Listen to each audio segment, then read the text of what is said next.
चलिए बच्चों, यहाँ पहले फर्स्ट केस सॉल्व करते हैं। इसमें दिया गया है construct a quadrilateral when 4 sides and 1 angle given, जिसमें 4 साइड्स दिए गए हों और 1 एंगल अगर देता हो तो किस तरह से हम सॉल्व करते हैं, आज हम इसे यहाँ सीखेंगे। कि construct a quadrilateral A B C D with A B is equal to 5.5, B C is equal to 3.5, C D is equal to 4, A D is equal to 5 और angle A equal to 45 degrees दिया गया है। अगर हम अच्छी तरह से देखते हैं तो यहाँ है ए 1 2 3 4 साइड्स और एक एंगल दिया है। चलिए बच्चों, इसके लिए ये फिर इसका जो कंस्ट्रक्ट होता है उसे करने से पहले हम एक रफ डायग्राम उसे ड्रॉ कर लेते हैं। रफ डायग्राम हमें आइडिया देता है कि कौन से पोजीशन पे लोकेशन हमें डिस्क्राइब करने के लिए हमें वो हेल्पफुल होता है। तो चलिए पहले मैं यहाँ ए बी ले लेता हूँ। ये A B is equals to horizontal line ले लिया मैं, A B is equals to 5.5 centimetre ले लेता हूँ। ठीक है बच्चों, angle A is equals to 45 degrees, A से रखकर मैं एक 45 डिग्रीज विथ प्रोट्रैक्टर हम ले लेते हैं। ठीक है, ए इज इक्वल्स टू 45 डिग्रीज हम प्रोट्रैक्टर से हम ले लेंगे। नेक्स्ट जो है बच्चों, ए से यहाँ जो है ए से ए बी सी डी आएगा, तो ए बी सी डी, ए से डी जो होगा कितनी दूर होगा, यहाँ दे दिया गया है 5 सेंटीमीटर। तो यहाँ से ए से रख के डी एक 5 सेंटीमीटर लिया जाएगा और यहाँ एक आर्क कट कर दिया जाएगा, that is that point D. अब ए बी आ गया है, ए डी आ गया है, सी चाहिए। बी से सी कितनी डिस्टेंस पे है, बी से सी डिस्टेंस है 3.5, तो यहाँ बी से सी एक 3.5 सेंटीमीटर आर्क। ठीक है, ए बी सी डी आना चाहिए, तो यहाँ से तो हमने ले लिया 3.5 सेंटीमीटर आर्क ले लिया। डी से सी कितनी दूर है, डी से सी 4 सेंटीमीटर है, तो यहाँ से हम एक 4 सेंटीमीटर का एक आर्क ड्रॉ कर लेंगे, तो यहाँ आ जाएगा सी और हम इसे ज्वाइन कर लेंगे। ठीक है बच्चों, तो हमारा ये ट्रायंगल, हमारा जो क्वाड्रिलेटरल कंस्ट्रक्ट हो जाएगी। चलिए इसे फेयर करते हैं। बच्चों पहले ये कीजिए कि नीचे जो बेस है, यहाँ जो साइड से हम वो भी लिख लेते हैं। B C is equal to 3.5 centimetre हो जाएगा, C D is equal to 4 centimetre हो जाएगा, A D is equal to यहाँ जो भी है बच्चों लिख दीजिए 5 सेंटीमीटर हो गया। राइट, चलिए हम कंस्ट्रक्ट करते हैं। पहले बच्चों से नीचे जो बेस है A B is equal to 5.5 centimetre जो है बेस है बच्चों, उसे हम उतार लेते हैं।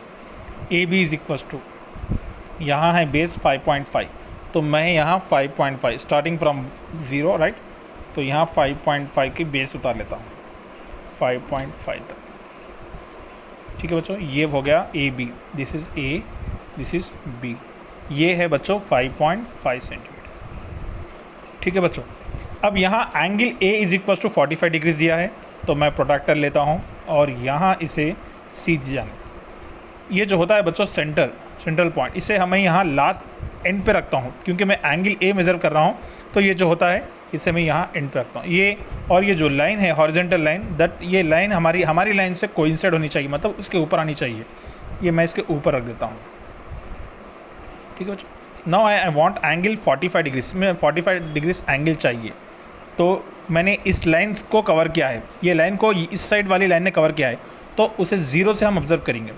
ठीक है, अगर उस साइड की लाइन ने कवर किया है तो हम 0 वहाँ से स्टार्ट करेंगे, जिस लाइन ने कवर किया है 0 वहाँ से स्टार्ट करेंगे। 0 10 20 30 40 45 यहाँ है, 45 यहाँ है, दैट इज़ 45। ठीक है, तो हम यहाँ इससे ए से एक रे 45 डिग्रीज़ का हम स्टार्ट करेंगे। ठीक है बच्चों, इसे हम कितनी चाहे उतनी बड़ी ले सकते हैं। Let is A X, this angle is 45 degrees, angle is 45 degrees. A से डी, ये ए पर डी आना चाहिए, ए से डी कितनी डिस्टेंस पे है 5 सेंटीमीटर, तो हम क्या करते हैं यहाँ एक 5 सेंटीमीटर एक रेडियस ले लेते हैं। 5 सेंटीमीटर हमने एक स्केल से ऑब्जर्व कर लिया 5 सेंटीमीटर, और यहाँ ए से डी 5 सेंटीमीटर है, तो हम यहाँ ए से D 5 centimetre, that point is D, तो ये 5 सेंटीमीटर है। तो बच्चों A B C D, A D आ गया है, सिर्फ हमें बी चाहिए।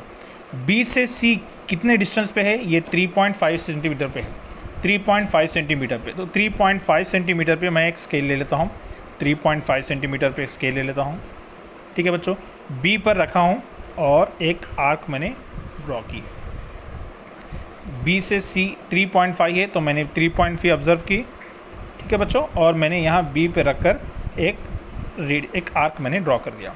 चलिए अब मुझे और इसे यहाँ पॉइंट देने के लिए और एक आर्क कट करनी चाहिए। तो यहाँ से डी से सी 4 सेंटीमीटर है, तो 4 सेंटीमीटर मैं डी से ऑब्जर्व कर लेता हूँ। यहाँ डी से 4 सेंटीमीटर दूर है सी पॉइंट, तो 4 सेंटीमीटर में ले लेता हूँ, 4 सेंटीमीटर, राइट। तो लेने के बाद डी फ्रॉम पॉइंट डी इसको हम क्या करेंगे, पहली वाली जो आर्क है इसे कट कर देंगे। अगर वो जॉइंट थोड़ी कट नहीं हो रही तो पहली वाली आर्क को हम एक्सटेंड भी कर सकते हैं। पहली वाली आर्क को थोड़ा, उसके 4.5 था, 3.5 था, तो उतनी ले लेकर हम थोड़ी पहली वाली को ज़रा एक्सटेंड भी कर ले सकते हैं। ठीक है बच्चों, now they join at C here. अब हमारे 4 पॉइंट्स आ चुके हैं A B C D. Now we can join it, this is A B, now this we can join C D.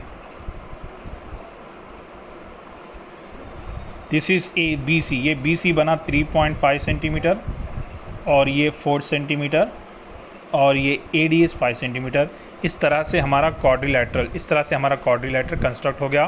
Quadrilateral A B C D, A B is equals to 5.5 centimetre, B C is equals to 3.5 centimetre, C D is equals to 4 centimetre, A D is equals to 5 centimetre, angle A equal to 45 degrees. ठीक है बच्चों। चलिए बच्चों, हमने अभी construction of quadrilateral किस तरह से करना है हमने वो सीख लिया। अब इसके कंस्ट्रक्शन स्टेप्स हमें लिखना चाहिए। वो है, पहले हमने जो किया है बच्चों उसे हमने लिखना चाहिए। पहले जो किया था बच्चों, A B is equals to 5.5 centimetre horizontally हमने उतारा, तो drawn A B is equals to 5.5 centimetre horizontally and observe angle 45 degrees and which a made a ray. ठीक है, विथ सेंटर ए और with the point A 5 centimetre हमने observe किया। A D is equals to 5 centimetre, drawn an arc which cuts at D. ठीक है बच्चों, now with A centre B और 3.5 centimetre radius drawn an arc with a centre D 4 centimetre drawn another arc which cuts both each other at point C पे touch होगा। Now join B C, join C D. Now our required quadrilateral A B C D is form. इस तरह से बच्चों हमने सीखा कि when 4 sides are given, one angle is given, how to construct a quadrilateral. इस बच्चों अब हम ये देखेंगे एक क्वेश्चन और हम एक एग्जाम्पल प्रॉब्लम लेंगे। चलिए बच्चों, मैंने एक एग्जाम्पल प्रॉब्लम दिया है जो आप ट्राई कर सकते हैं। इसके लिए मैं एक हिंट दे देता हूँ कि किस तरह से इसे करना चाहिए। तो बच्चों पहले आप कीजिए, इसका रफ फिगर ड्रॉ कर लीजिए। ठीक है, इसे क्या करना चाहिए, हमें एक rough figure B E base से स्टार्ट करा, तो बी ई अगर हम हॉरिजेंटली ड्रॉ कर लेते हैं, B E is equals to ये है बच्चों 2.9 सेंटीमीटर। ठीक है, एंगल बी, जो भी एंगल दिया जाता है उसे हॉरिजेंटल पर ही लेना चाहिए। अगर मान लीजिए अगर मैं एस टी अगर लेता हूँ तो मुझे मुश्किल होगी एंगल बी ड्रॉ करने में। तो जो एंगल की जो लाइन है बी किस में आएगा, बी ई में आएगा, तो ड्रॉ दैट हॉरिजॉन्टली। तो angle B is equals to 75 degrees. Protractor से लीजिए आप लोग कि angle B is equals to, आप प्रोट्रैक्टर से लेकर 75 डिग्रीज आप ऑब्जर्व कीजिए एंड मेक ए रे, दैट इज 75 डिग्रीज। ठीक है बच्चों, बी ई एस टी आएगा, तो बी टी से टी कितनी दूर है यहाँ 3.4 से 3.4 सेंटीमीटर रेडियस लीजिए और उसे कट कीजिए wherever it join, that is a T. B E S, E से एस कितनी दूर है बच्चों 3.2, तो यहाँ से ई से रेडियस 3.2 सेंटीमीटर लीजिए और एक आर्क ड्रॉ कीजिए। ठीक है, और इसे यहाँ बी ई एस आने के लिए टी से एस कितनी दूर है, टी से एस 2.7 है, तो यहाँ से टी 2.7 सेंटीमीटर लीजिए और इस आर्क को कट कीजिए, यहाँ एस आएगा। That we can join here E S and T S. E S हो गया 3.2 सेंटीमीटर और एस टी हो गया 2.7 सेंटीमीटर। होप बच्चों आपको ये अच्छी तरह से समझ में आया होगा। तो हम नेक्स्ट और एक वीडियो में मैं आप लोगों को construction of A quadrilateral when 4 sides and one diagonal is given, हम वो मेथड हम सीखेंगे। थैंक यू बच्चों।